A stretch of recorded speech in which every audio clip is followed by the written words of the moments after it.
What's up, guys? All right, as promised, Flesh and Blood Part 2. I'm just gonna do like a quick, I promise this will be quick, like a quick 2-minute little caveat introduction and whatnot. So, that Flesh and Blood investing video, it's my most viewed video. Now it's only like, like 1,500 views or less than that, but it's like 1.3. But I never intended it to get that many views. And so I just like to give you guys a quick idea of how I do this. I wake up in the morning. I usually go on a little walk. It's usually around like 5 a.m. I'll get on TCG Player, YouTube, the internets, right? I'll kind of look around, see what's going on. And then I'll kind of usually get an idea in my mind about what I want to talk about. And then I'll come in here and I'll maybe scribble on the whiteboard. And then I'll literally take my phone off the tripod, throw it through an app to like throw up some screenshots maybe. Throw it on OneDrive. While it's uploading on OneDrive, I will make a quick thumbnail and then I'll have it set to upload like 2 hours later. So all in all, maybe it's like an hour, right? And the whole reason for that is because I'm not making money doing this, right? I kind of do this for fun, right? So the whole reason I do this, right, is because I can put in basically the least amount of effort possible. So just never intended for that to actually get as many views. So we're gonna do a little bit more thorough deep dive, and just know that this is me, guys, just kind of getting my thoughts out on the camera. Again, if a YouTuber is talking about something, that means it's already happened, or they're already doing it, or it's already a thing, basically, right? Now I might be a little bit different because I am gonna be a little bit, try and get you guys a little bit ahead of the curve. But anyway, so that's my apologies if that video was the first one you've ever seen, but that's how we roll here. Word? Cool. So, what am I going to follow up this video with today? Well, if you saw my video yesterday, I have had a epiphany. I wouldn't really call it an epiphany, a change of heart almost. Basically, we're putting together a little strategy for Flesh and Blood. Now, this is still going to be nowhere near, like, we're going to say this is 20%. Like if we were going to compare this to what we have in Pokemon, like, it'd be like 80% Pokemon, 20, not even, maybe like 10% Flesh and Blood. But what I did, I don't really need to write this down, is I went out and bought a bunch of new Mist Veil. What is it? The Mist Veil? PDM.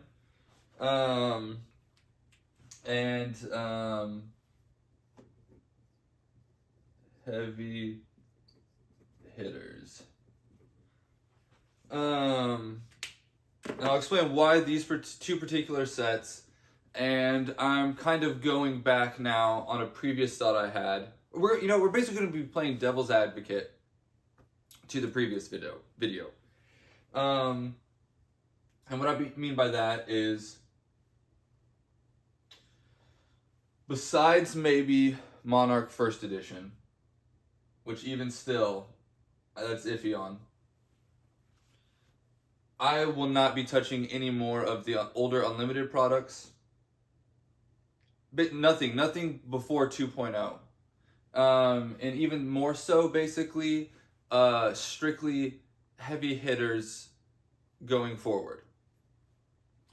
And my main reason for sticking with these two, and then obviously all new sets coming out. So I will not buy anything before heavy hitters, and I'll explain why.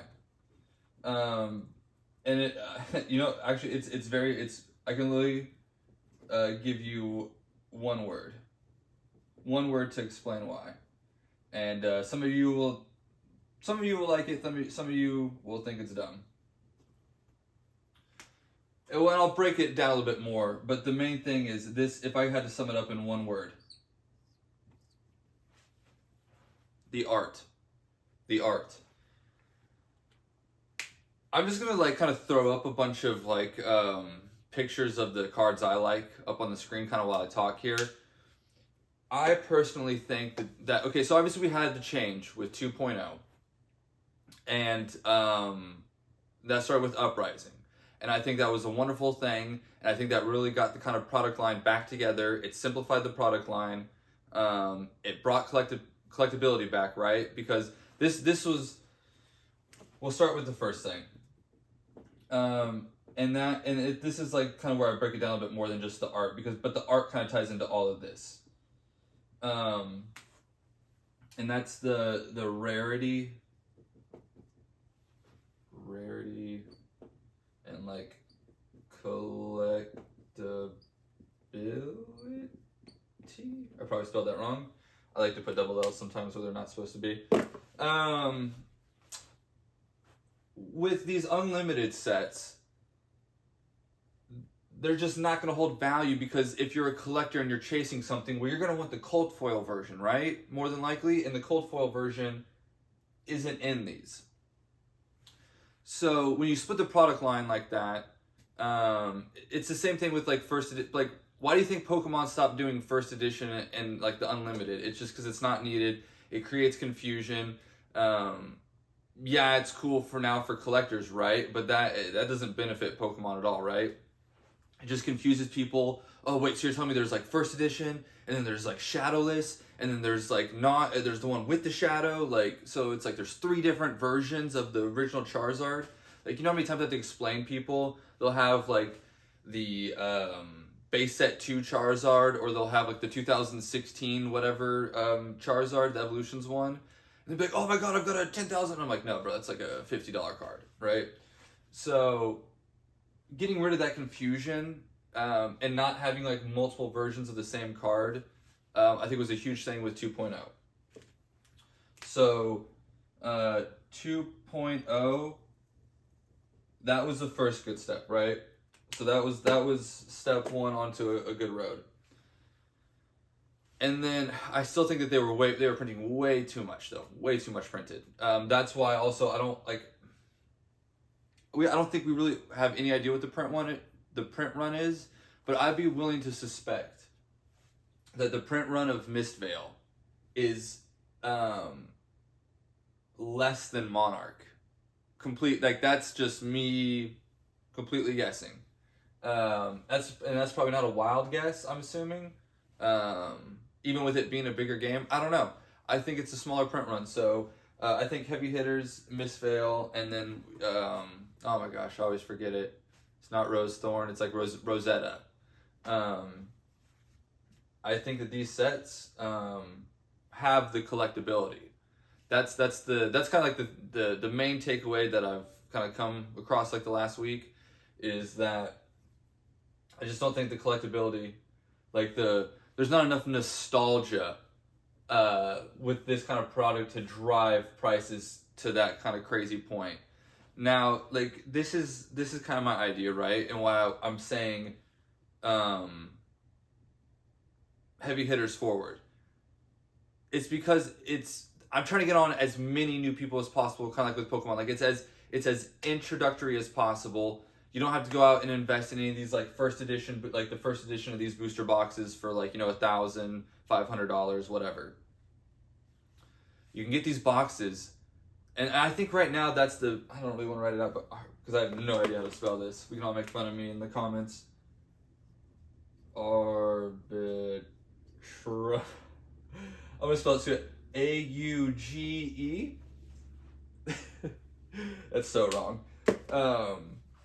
I think there's now I haven't opened up the new Mistveil yet, but like, as you guys, I said I ordered quite a bit, so I'm gonna open up I'm gonna open up half of it, just because I do like selling.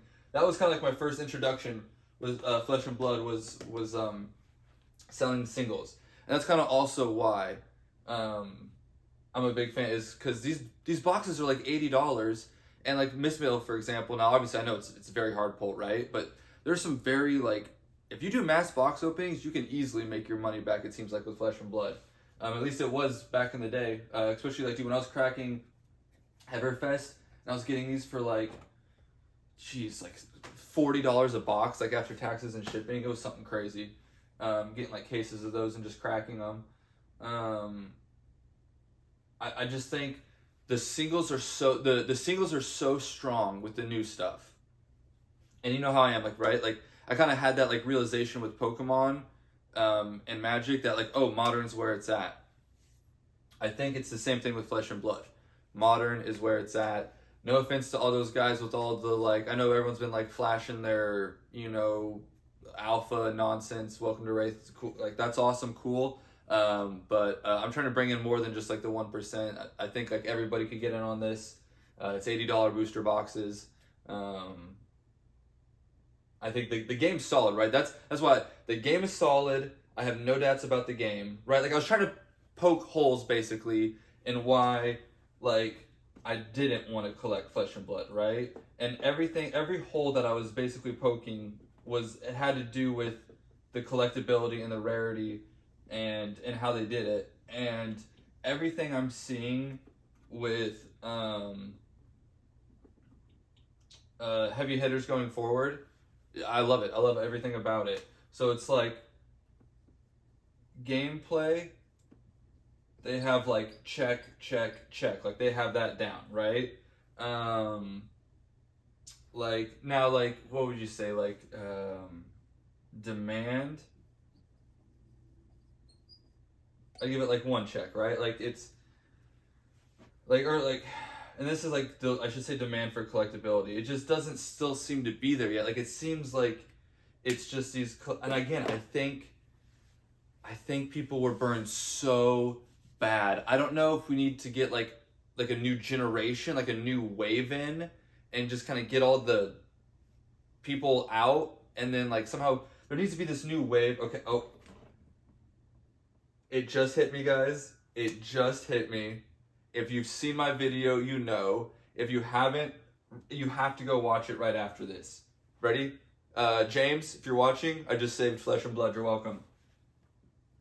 Oh no, please don't tell me it's dying on me. Okay, there we go. You guys are going to love this.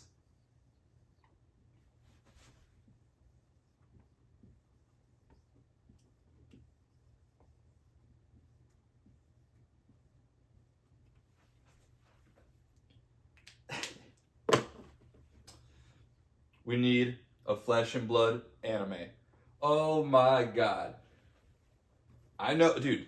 I made a video, and I think it was like early on in my YouTube career, and I'm pretty sure I have it like unlocked now because like I just I went all in on weebs, and I talk about the power of the weeb, and I'm telling you guys, just go watch my magic anime saves magic or some nonsense like that, right? And I'm telling you, if Flesh and Blood made an anime, game over. Game over. We're all living in mansions. No.